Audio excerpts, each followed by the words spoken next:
Well, we made it to Denver.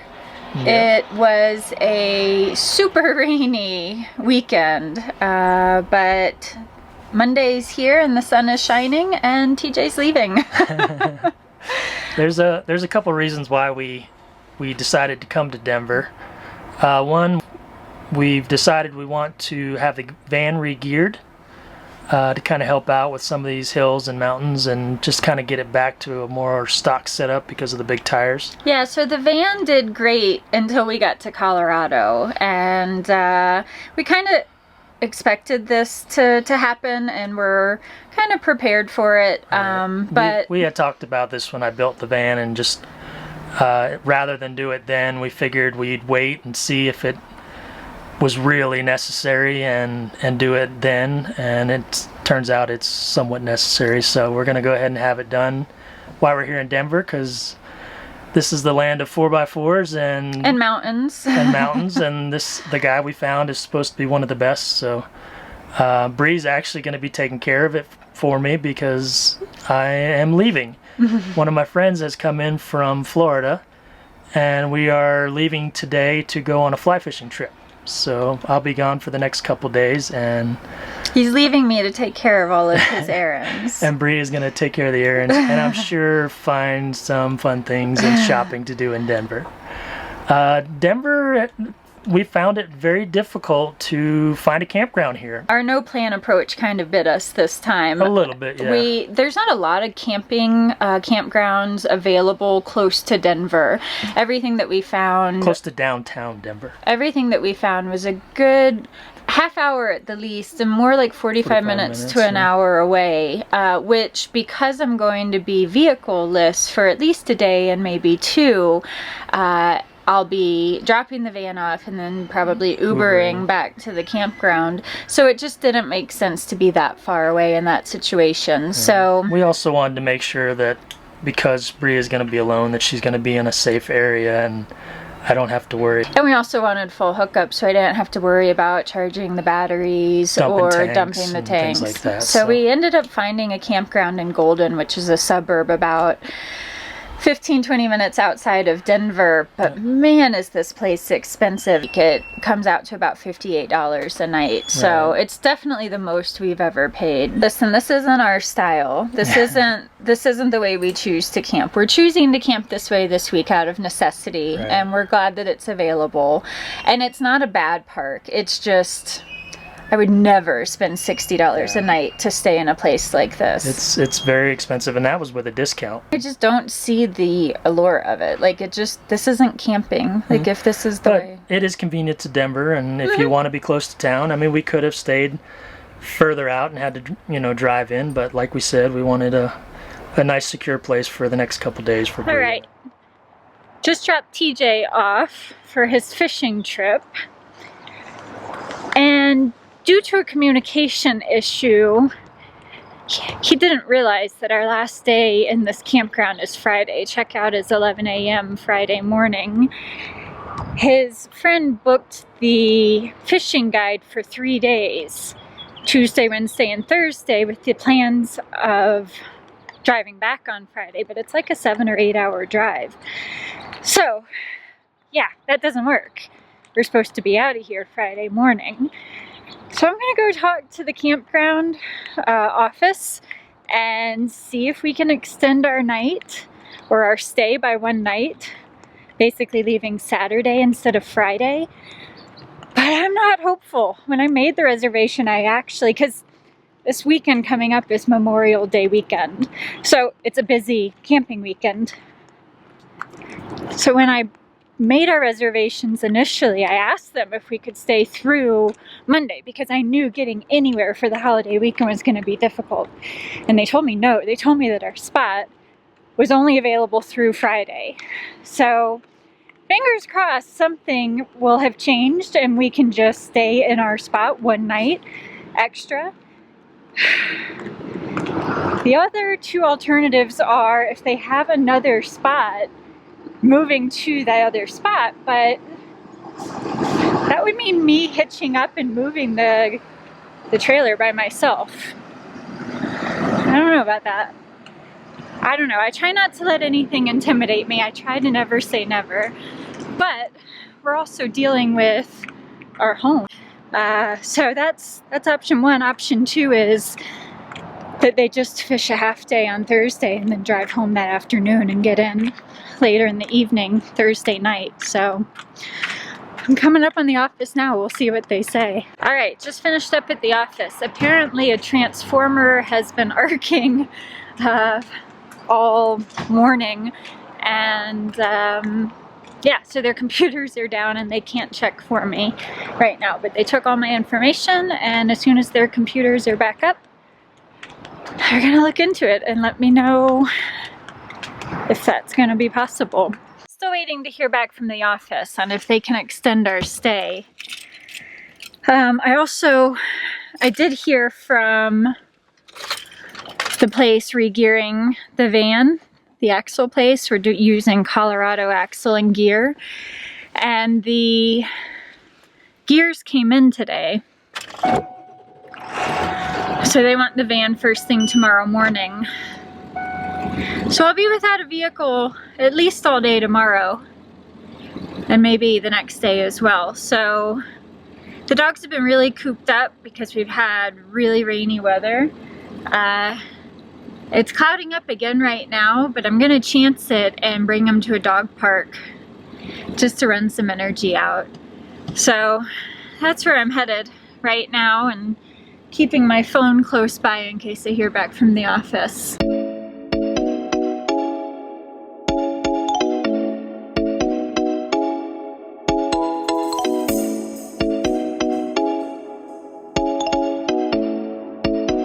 All of this jumping around ain't allowed when Papas are in town.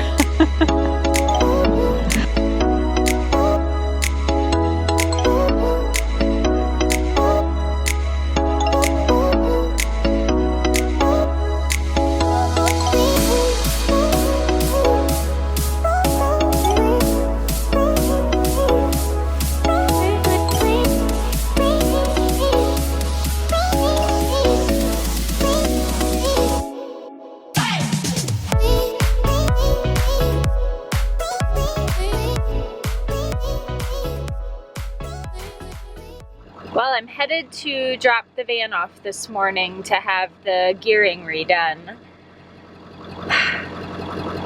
Things have worked out. We got the campsite through the Memorial holiday weekend, so that worked out well. TJ doesn't have to end his fishing trip early, and I don't have to deal with moving the trailer by myself. That said, you know, things are definitely, I think sometimes I guess I take for granted how much I rely on TJ taking care of things. I was taking advantage of having the van yesterday because I knew I'd be without it for at least a day or two. So I went downtown and checked out some of the shopping, kind of trying to decorate the Airstream to make it cuter, which I'm terrible at, but that's a whole nother story. But all the parking downtown is either parking garages or parallel parking, both of which make me nervous. Number one, because I'm not confident in the height of the van, so I'm always afraid that I'm going to not fit in the parking garages. And number two, parallel parking, like, I sucked at parallel parking a normal vehicle. The van, forget it, it's not happening. So I ended up finding a Whole Foods downtown that had like a normal parking lot, and I just parked in their parking lot and just walked a few blocks to the shopping area. But you know, that I felt really insecure at that time, driving this big beast of a van around and trying to navigate it through Denver. And stupid me, I was out at like rush hour 5:30 traffic, so it was scary. And I was definitely, you know, we're in the smaller towns of Colorado, we fit right in this van, but being in Denver, this is like a normal, like, it almost doesn't feel like Colorado to me. could be any big city anywhere.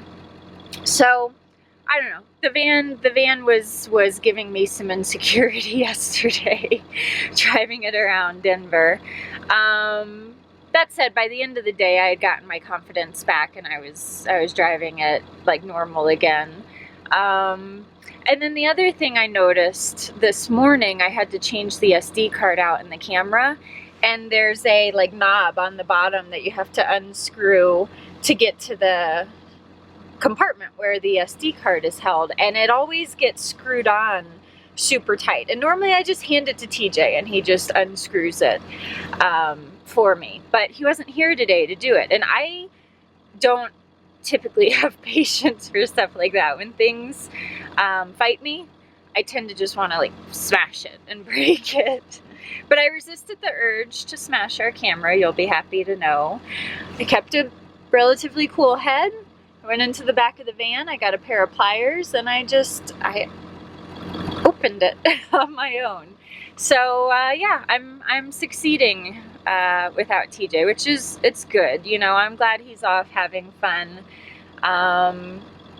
you know, fishing with his friend, and the alone time is good for me sometimes too, to remind me that I'm I can be independent, damn it, and you know, I can do this on my own, at least for short periods of time. This has been a good lesson and a good eye-opening experience that I do need to learn and become confident in hitching up and moving the trailer. You know, I may not need to know how, at least right now, how to drive it on curvy mountain roads, but I need to be able to move it in a campground on my own if the need arises. So I think we're gonna have to work on that.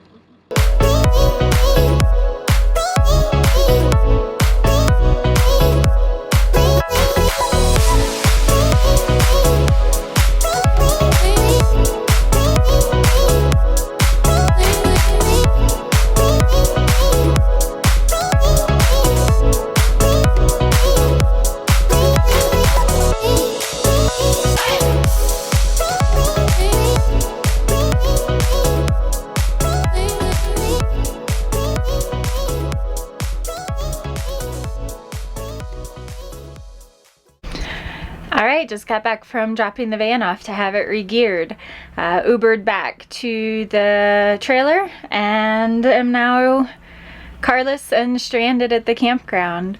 Big part of me wants to just plop down on the couch and turn on Netflix and veg out, but I'm gonna try to be productive. There are certainly enough things to be done. I've got laundry to do, and this trailer could use a little spring cleaning, so let's see what we can get done.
All right, well, this is what we accomplished this afternoon. I'm gonna find a good place to donate all of this stuff, and then the rest of this is going in the garbage. So look at that. Look at all that room we have now. Isn't that awesome? I'm so excited. So TJ should be home. I have to go pick him up. He thought he'd be home by 3 and it's about 2:30 now. I'm gonna start loading all of this stuff up and get ready to go, and if I don't hear from him in the next 15 or 20 minutes or so, I'll probably head on to the spot where I'm supposed to pick him up. TJ's home. Made it back. It has been a productive but expensive stay here in Denver. Yes, it has. I got a lot accomplished. I did a big spring cleaning in the trailer. Looks like a new place. Nice and clean. Got a purge done and donated a bunch of my stuff. TJ's been good about doing that periodically in our past 6 months on the road. Me, not so much, but... I guess I'm less attached to things. I can get rid of them quicker. Yeah. So it's been good. You know, we missed having TJ, but Missed being here. But I think it was good. I think you had a great time fishing. Everybody needs that personal space every once in a while, or time alone, or time apart, and it just makes it that much better when you're back together, I think.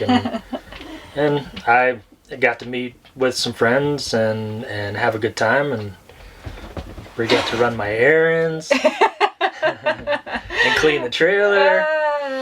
But yeah, no, it was good. And we also got to take care of the van, which has been on our to-do for some time now. So it's good to get that done again. So just in an effort to explain why we chose to spend the money re-gearing the van. We knew when we built up the van before we hit the road that in lifting it and putting the bigger tires on it that we were affecting the gearing. And it wasn't so much of an issue when we were on the East Coast and not in the higher elevations with the mountain passes. But we knew that we might run into an issue with the gearing once we hit the Rockies and once we got kind of in the western part of the United States. Right. And that's exactly what we experienced in Wolf's Creek Pass. So you know how when you're riding a bike and you come up to a hill and you have to shift to make it easier to pedal to get up that hill? Mm-hmm. If you can equate that to our van, we didn't have the gearing necessary to get into that easier gear to pedal up. And so the van was struggling. It was putting a lot of wear and tear on the transmission and on the van. So what we've done is we came from 410 gearing and had 456 gearing installed. And all that did was give us a... closer to stock gear ratio. So the van now is more like it was when the van was bought new with the normal tires on it, without the lift and without the weight in it. So... long story short, it was something that we kind of had anticipated beforehand and had budgeted for. Mm-hmm. And it was affirmed to us once we got out here that it was going to be necessary. We found a great company. Can't praise them highly enough. They were great. The whole time I was gone, I had very limited cell service, but they would send me videos. They tried to call me as best they can and explain any issues that were there. They actually helped us out on some parts. We ended up having a bad wheel bearing, and they just did a great job. And they were great dealing with Bree, and I can't praise them enough. It's just an all-around great company. Al is the owner of Colorado Axle and Gear, and I believe his son works with him. And just a great team. And can't be happier. I felt very comfortable and confident, and really appreciate the work they did for us. So thank you, Al. Yeah, so that's it. I know it's a little bit of a different video for us, but it's what our past week has been here in Denver. So I know it's a little different, but I hope you have enjoyed it. If you have enjoyed this video, make sure you give us a thumbs up. And if you would like to follow along on our adventures, please subscribe. Thanks for watching. Thanks, guys. Bye.